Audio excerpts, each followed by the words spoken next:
Prashanthi Reddy garu, what is the difference between immediate relatives and family preference categories? Yes, that's a good question. Immediate relatives, as I said, there is no quota, meaning there is no cap. So at any given point of time, you always have availability to file the green card.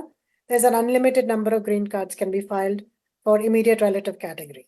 For all the other family preference categories that I mentioned, all the other categories, there is a cap. So there are only a certain number of green cards that are given out each year.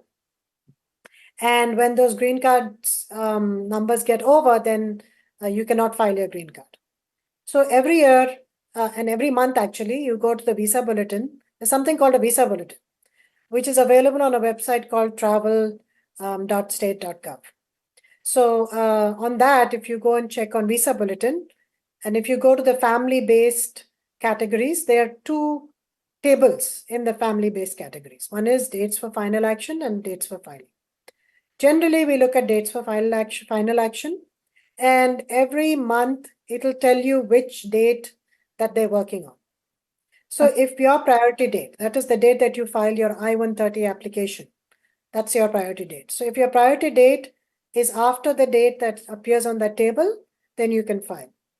If it is not, then you cannot file. Just giving you an example, especially for Indian nationals, for visa preference categories, all visa preference categories, there is a backlog. So for permanent resident spouses, for example, the backlog is actually right now it's current, but usually there's a backlog. For brothers and sisters of US citizens, for example, there's a backlog of almost 15 years, I think, or more. Oh, wow. Because the demand is so high and the availability is so low. So that's why that creates a backlog. So that is the key difference between, immediate relative and preference categories.